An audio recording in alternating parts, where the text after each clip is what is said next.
شادی کا بندھن جتنا مضبوط قرار دیا جاتا ہے اتنا ہی کمزور بھی سمجھا جاتا ہے، اور جب اس میں دونوں فریقین کی رضامندی اور محبت شامل ہو جائے تو یہ تعلق چٹانوں سے بھی مضبوط ہو جاتا ہے۔ لیکن فریقین کی باہمی بدگمانی شادی جیسے خوبصورت رشتے کو بھی تباہ کر سکتی ہے۔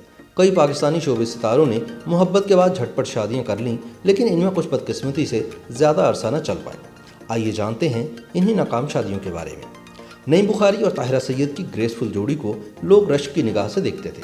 اس خوبصورت جوڑی میں طاہرہ سید میں سنجیدگی کوٹ کوٹ کر بھری تھی، جبکہ نعیم بخاری کی حصے مزاح ہر کسی کو ہنسنے پر مجبور کر دیتی تھی۔ طاہرہ سید دراصل اعصم ظفر کی لا فرم میں نوکری کر رہی تھی جب ان کی ملاقات نعیم بخاری سے ہوئی، جو خود بھی یہی کام کرتے تھے۔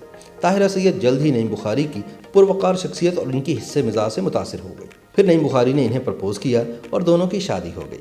ان کی شادی 12 سال تک چلی، جس دوران ان کے 2 بچے بھی ہوئے۔ تاہم 12 برس کی رفاقت کے بعد دونوں نے باہمی رضامندی سے اپنے راستے جدا کر لیے۔ طوطا اور مینا کی جوڑی گلوکارہ حمیرہ ارشد اور ماڈل احمد بٹ جب رشتہ ازدواج میں بندھے تو ان کی محبت کی مثالیں دی جاتی تھیں۔ دونوں ایک دوسرے کے دیوانے تھے، لیکن قریبی ساتھیوں کا کہنا ہے کہ جو نظر آتا تھا ویسا دراصل تھا نہیں۔ شادی کے کچھ ہی عرصے بعد ان دونوں میں اختلافات پیدا ہونا شروع ہو گئے، جس کی بنیادی وجہ احمد بٹ کا ادھر ادھر منہ مارنا تھا۔ اس دوران ان کا ایک بیٹا بھی پیدا ہوا، لیکن جھگڑے تھے کہ بڑھتے ہی چلے گئے۔ 3 سال پہلے حمیرہ ارشد نے گھر میں پولیس کو بلایا اور اپنے شوہر احمد بٹ کو گرفتار کروا دیا، کیونکہ وہ ان کے ساتھ مار پیٹ کر رہا تھا اور بچے کو چھیننے کی دھمکیاں دے رہا تھا۔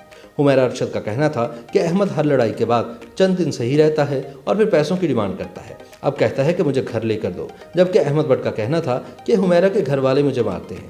بہرحال ان روز روز کے جھگڑوں کا انجام بھی بالآخر طلاق پر منتج ہوا اور بیٹے کی حوالگی کے حوالے سے بھی دونوں کے مابین معاہدہ ہو گیا۔ اب ہم سناتے ہیں مارننگ شو میزبان سنم بلوچ کی شادی کا قصہ۔ سما ٹی وی جوائن کرنے کے بعد سنم بلوچ کا ٹاکرا عبداللہ فرت اللہ سے ہوا، جو مارننگ شو کی کانٹینٹ ٹیم میں شامل تھے۔ دیکھتے ہی دیکھتے ان کی انڈرسٹینڈنگ بڑھی اور دونوں قریب آ گئے۔ یہ رشتہ دوستی میں بدل گیا اور پھر سنم بلوچ کو اکثر عبداللہ کے ساتھ دیکھا جانے لگا۔ پھر ایک روز اچانک دونوں نے ایک ہونے کا فیصلہ کیا۔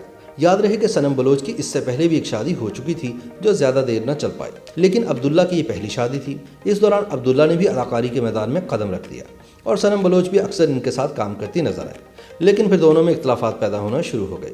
لوگوں کا خیال ہے کہ اس کا ایک پس منظر اولاد بھی ہے۔ سنم بلوچ کو بچوں کا بہت شوق تھا، جبکہ عبداللہ اولاد میں کچھ خاص دلچسپی نہیں رکھتے تھے۔ چنانچہ دونوں کے درمیان مزید چھوٹی چھوٹی باتوں کو لے کر بھی فاصلے پیدا ہو گئے اور پھر اس جوڑے نے باہمی رضامندی سے علیحدگی کا فیصلہ کر لیا۔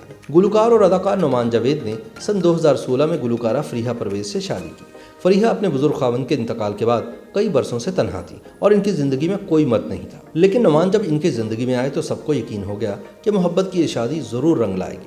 تاہم دونوں کی محبت کی یہ شادی 1 سال بھی نہ چل پائی اور طلاق ہو گئی۔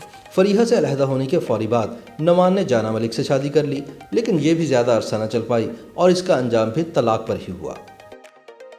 YouTube پر گوگلی نیوز دیکھنے کے لیے youtube.com کی سرچ بار میں googly news T V type کریں۔ گوگلی نیوز کے پیج پر سرخ رنگ کے سبسکرپشن والے بٹن پر کلک کرنا نہ بھولیے۔ YouTube پیج پر اپلوڈ ہونے والی ویڈیوز سے باخبر رہنے کے لیے بیل آئیکن پر کلک کیجیے۔ آپ کو ہر نئی ویڈیو کے بارے میں نوٹیفیکیشن موصول ہو جائے گا۔